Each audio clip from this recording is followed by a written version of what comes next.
Gusto kong i-share yung testimony ko sa inyo. No? Ako po si Bishop Cardenas ng Pasay Fifth Ward. Gusto kong patotohanan yung imbitasyon sa atin ng ating propeta. No? Pinatotohanan ko si Prophet Rafael M. Nelson ay propeta ng Panginoon na tinawag para sa atin sa mga araw na ito. No?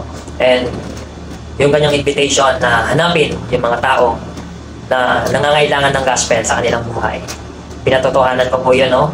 Sa aking sariling experience na kung saan sobrang grateful ako ngayon, no? Na nakatulong ito sa aking buhay. Yung mga missionaries ay nakatulong sa akin, no? Sa muli, pagbalik ko sa timbahan. Sa loob ng 15 hanggang 17 taon. No? Pasensya na po, may medyo emotional si Bishop. 15 hanggang 17 taon na nawala ako sa timbahan. Sobrang daming pagsubok na pinagdaanan, no? And sobrang delikado ng mga pinagdaanan ng pagsubok.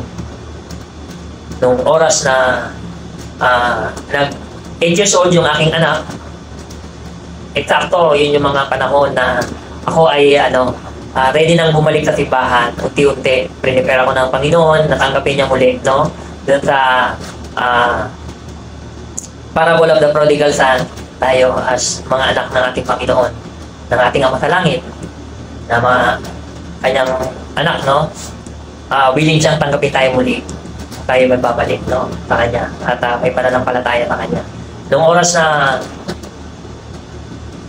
tinuruan o pinuntahan ng missionaries yung aking anak sa bahay, yun rin yung pagkakataon na prepare ako ng Panginoon ako magbalik sa kanyang simbahan. And sobrang grateful ako sa oras na ito.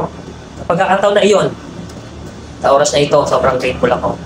Lubos kong naunawaan ang pagmamahal ng ating Ama sa Langit at Yesu Cristo nang pinuntahan ako ng missionary at yung aking anak para turuan sa kanyang baptism, no?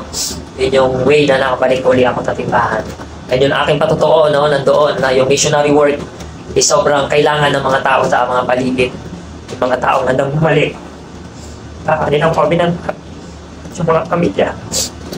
Mga individual na kailangan binyagan, mga pamilya na kailangan ng gospel. Tayo as missionary ng Panginoon, tayo as members of the Church of Jesus Christ of Latter-day Saints, ay may obligasyon na mag-share ng gospel sa ating kapwa.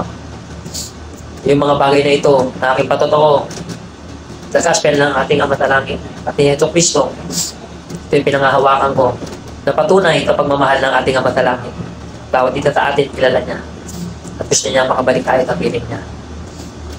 Itong mga bagay na ito na i-share ko sa inyo ay totoo. At gusto kong ibahagi sa inyo.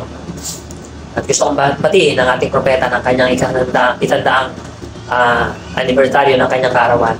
At lahat ng ito ay gusto kong iiwan sa inyo, mga kapatid, sa pangalan ng ating Ama. At pangalan ng ating tagapagligtas na Yesu Cristo. Amen.